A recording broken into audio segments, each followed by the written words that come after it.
Vamos a tirar todo lo que necesitas saber sobre feminismo para que caiga el patriarcado. Con Nat Carranco. Nat, ¿cómo te va? Muy buenos días. Muy buenos días, Pepe por 2 y Viri. Al cuadrado.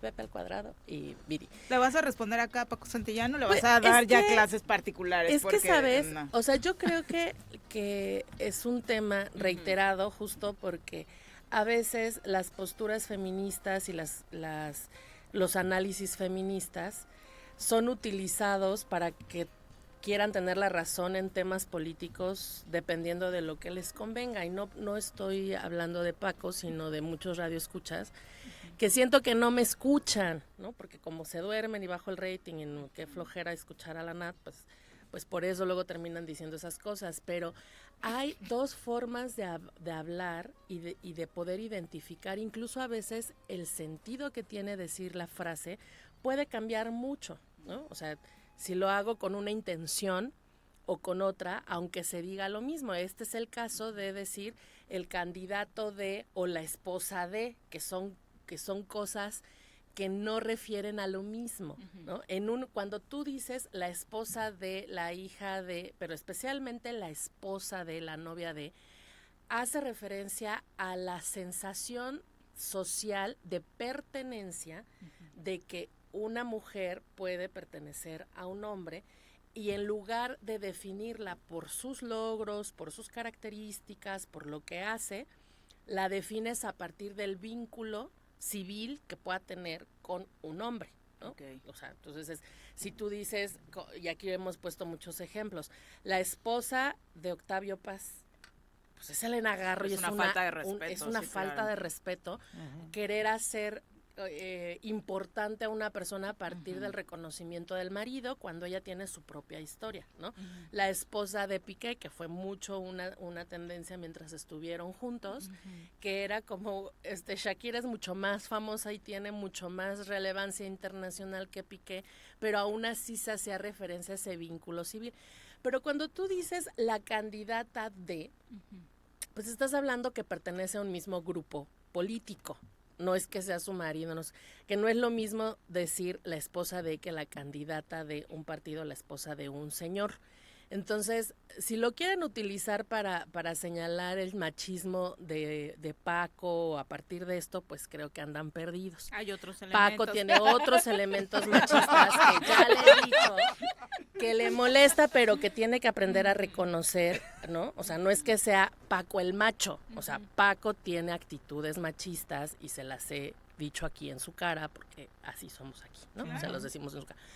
Pero ese tema, creo que al decir la candidata de quien sea, pues está haciendo referencia clara a una particularidad o a una imposición de alguna persona política o del partido que están hablando. Porque incluso ¿no? el contexto en el que lo dijo fue Así se estaba haciendo análisis del gobernador y la gente afina de su grupo, ¿no? Claro, pero además eso se hace con hombres y con mujeres. O sea, en el caso de el candidato de o la candidata de, haciendo referencia a lo que ayer decía Paco, era muy claro que estaba haciendo referencia a la afinidad o a la imposición que en ese momento estaban hablando sobre un candidato o candidata. Okay. Entonces, creo que hay matices y que no hay ni blanco ni negro, y también en el feminismo o en los feminismos no hay ni blanco ni negro. Pero en donde sí podemos, bueno, no hay referencia, mejor. Pero pasando al tema, me parece que, bueno, al final todavía esta semana se está hablando mucho, pues, del debate. Claro. ¿Quién no vio el debate?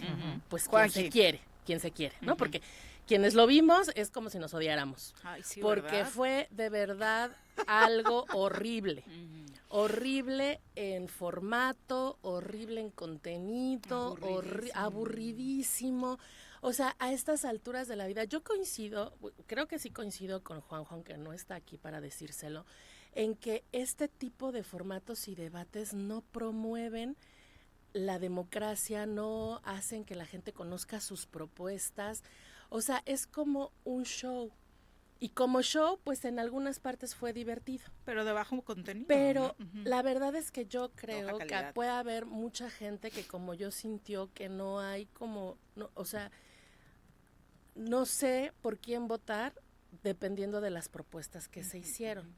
Y entonces hay una colectiva que se llama Voces Feministas que hizo una comparación, o por lo menos puso o enlistó cuáles fueron las propuestas de las dos candidatas. No ponen las de Jorge Maínez. ¿Porque va enfocada a las feministas? ¿O? No, yo creo que ¿Por qué no? Pues no sé, la verdad. O sea, a lo mejor porque solo quieren hablar de las mujeres. De las que tienen ¿no? posibilidades. Okay. O sea, pero yo creo que es importante mencionar que hubo propuestas de Jorge Maínez que son muy valoradas, porque además siguen una tendencia que generó especialmente Patricia Mercado en el Senado. Exactamente. El tema de los cuidados es un tema que abanderó Movimiento Ciudadano a partir de Patricia Mercado y lo está retomando en su proyecto de campaña, y eso me parece interesante. El tema de diversidad también lo abordó de Varios, una mejor y manera. creo que es importante mencionar que el debate de este domingo estaba particularmente enfocado en temas de igualdad,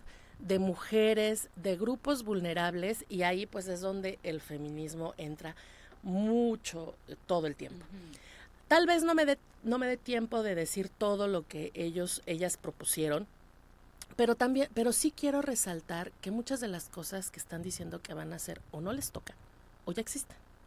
Y eso me parece que es un error de su equipo de campaña, o también un desconocimiento de ellas. Eso, qué desinformadas, ¿no? O una estrategia para colocarlo en el imaginario público y tratar de O porque creen que la gente no sabe. Exacto. ¿No? Y entonces te pueden proponer, a ver, un presidente o una presidenta tienen posibilidad de presentar iniciativas, por supuesto que sí, pero eso no depende de ellos. O sea, que se aprueben como ellos o ellas lo envíen, no depende de ellos, depende del Congreso.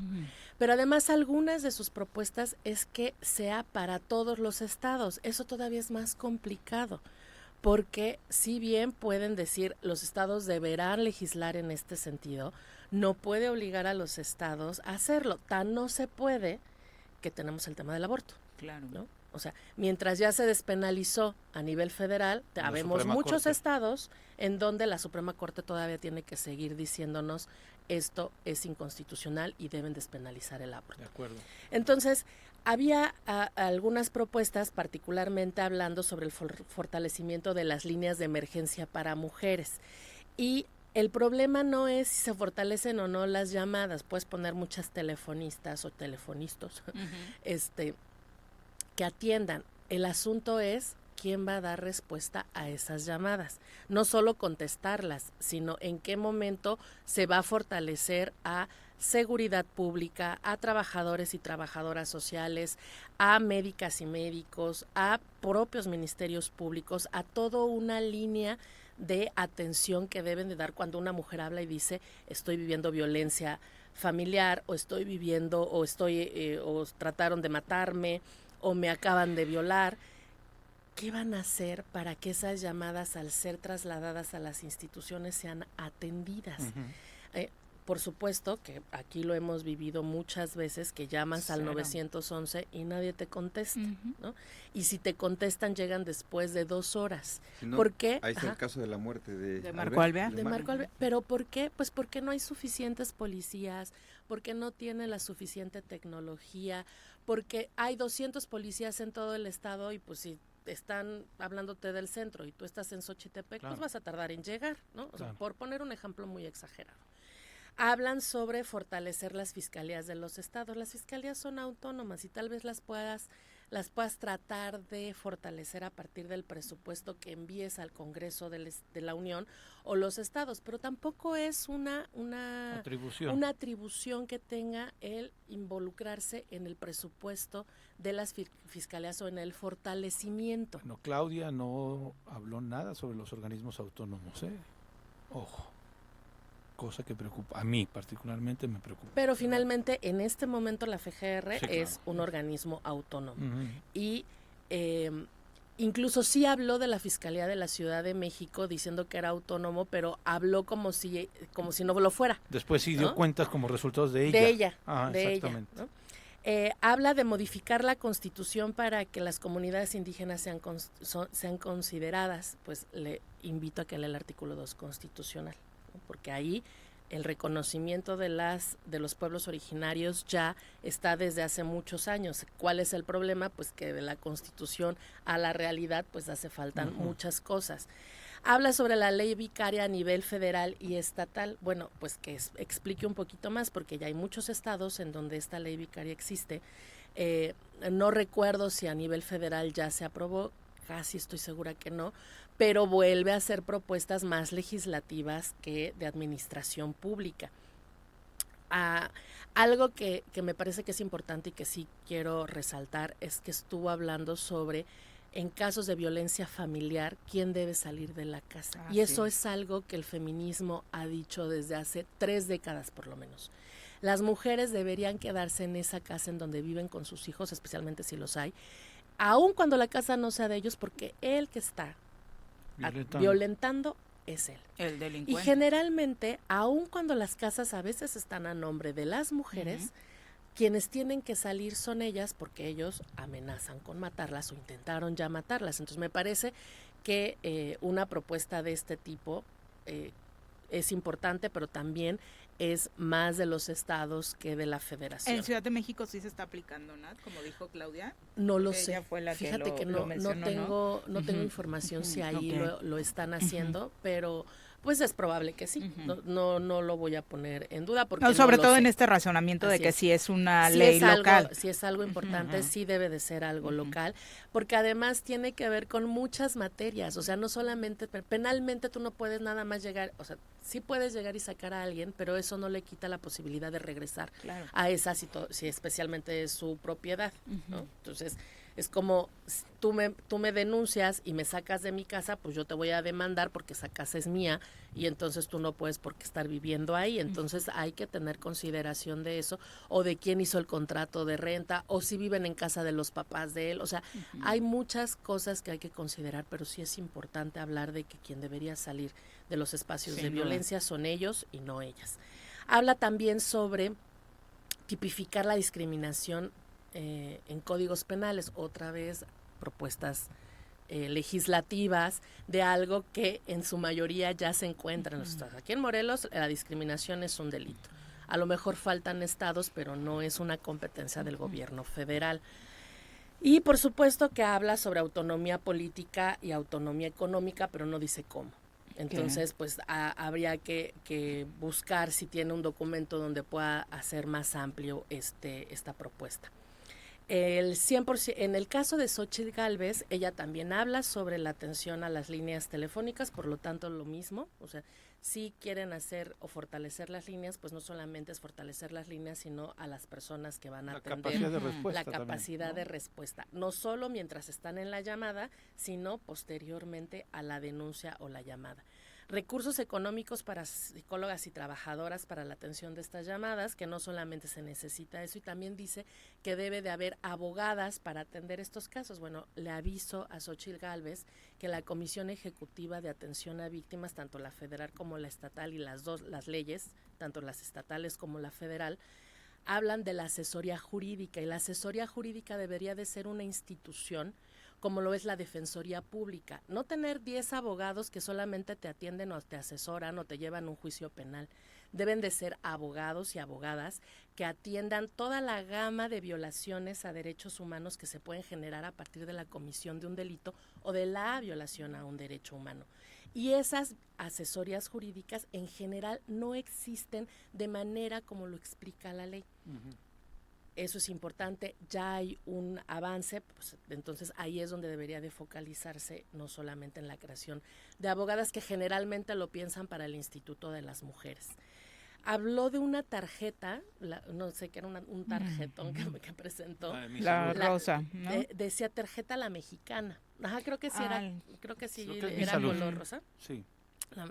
Que apoyaría a mujeres en situación de vulnerabilidad y violencia con la cantidad de 5,000 pesos. Yo le pregunto a Xóchitl, que ella entiendo, o lo poco que se me ha quedado, es que es una mujer autónoma, que fue una madre autónoma, o sea, no tuvo papás, no tuvo un esposo o una pareja que la ayudara en la crianza. En la crianza. Pero yo le preguntaré a ella si 5,000 pesos alcanzan para deja tú para mantener a sus hijos, para enfrentar un proceso de violencia, ¿no? A veces pareciera que eso, pues por lo menos cuenta, es una ayuda, pero en realidad realmente lo es. Sí se llama la mexicana, la tarjeta es morada. Apoyos económicos a mujeres indígenas y trabajadoras del hogar. Programas de salud mental para jóvenes y mujeres. Y esta en particular me parece urgente. Ninguna persona de los que estuvieron en ese debate habló de, no solo de a las mujeres, la ausencia de políticas en cuestiones de salud mental, en general para la población y en particular para las juventudes. O sea, las juventudes y las infancias están en un momento crítico de salud mental.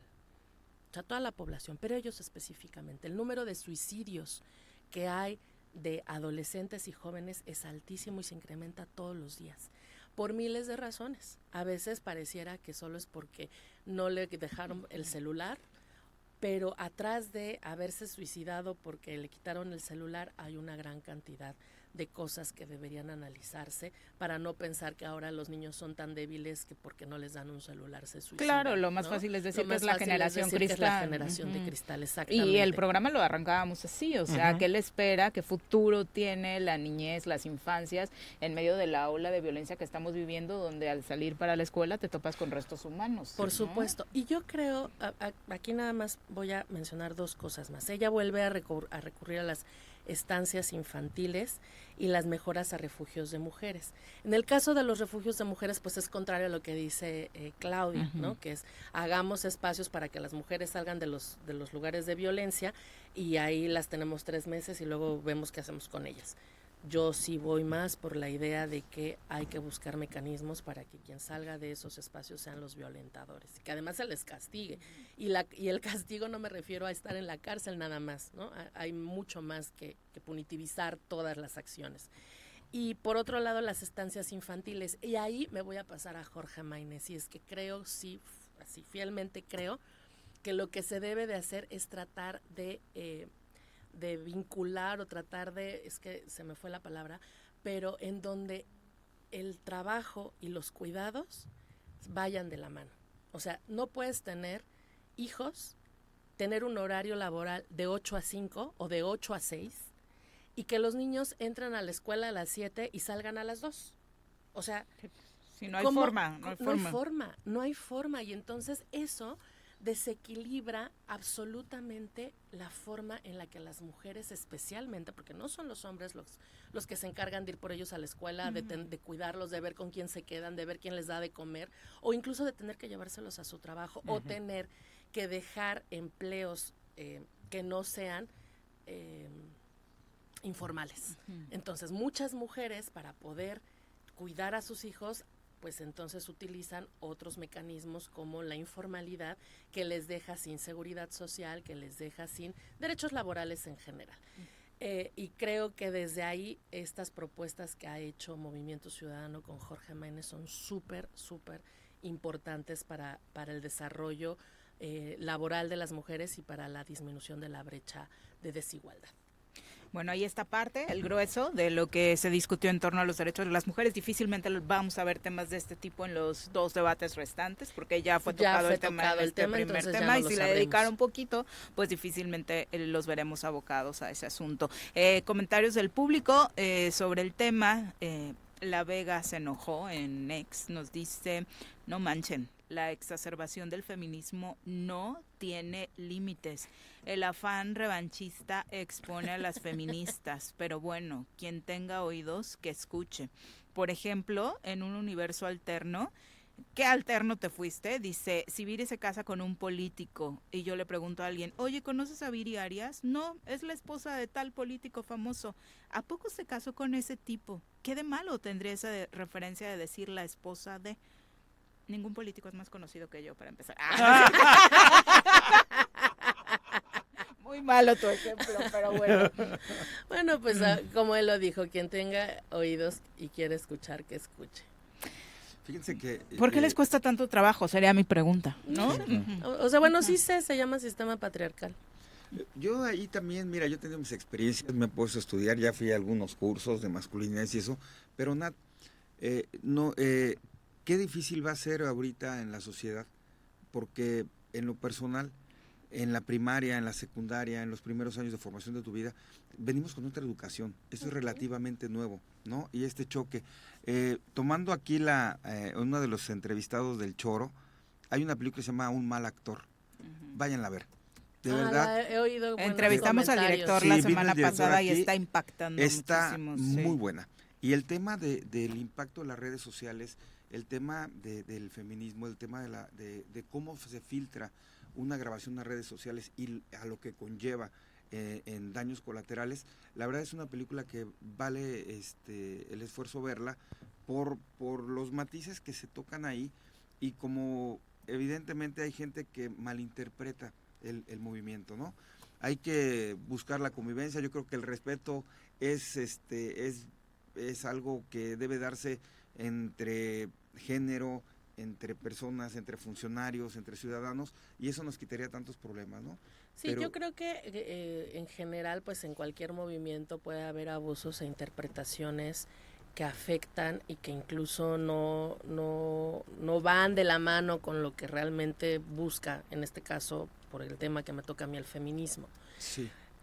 Yo sí estoy consciente de que actualmente muchas personas, hombres y mujeres, pero con relación a estos temas, especialmente los hombres, tienen miedo de que en cualquier momento alguien se enoje con él por alguna razón y entonces utilice la denuncia pública y en redes sociales de abuso, acoso o algo sexual, y con eso, sin mayor prueba, le descalifiquen, pierda trabajos, etcétera, aunque no sea verdad. Y conocemos casos. Conocemos casos en donde para lastimar a otra persona inventan cosas y sale mal. Pero la realidad, Pepe, también es que durante siglos los abusos de los hombres hacia las mujeres han sido miles y hemos tenido que callar. Y en este momento de las redes sociales, la comunicación, el acceso a la información tan inmediata, son a veces los únicos mecanismos que se tienen para decir lo que se cayó durante tantos siglos y también lo que no escuchan en las instituciones.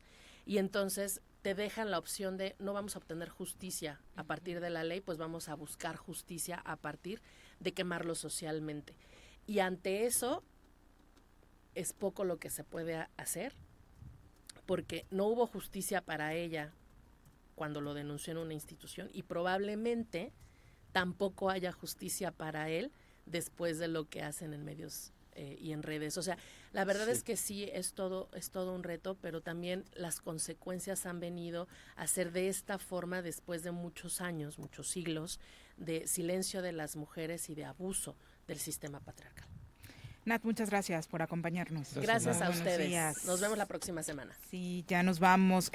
Sobre este tema ya no nos dio tiempo de comentar. Se están conociendo primeras candidaturas que parece que no van precisamente por estar en la lista de deudores, ¿no? Julio Espina. Sí, Julio Espina es uno de ellos, pero ya sacó él, por ejemplo, un documento en donde dice que llegó a un convenio con su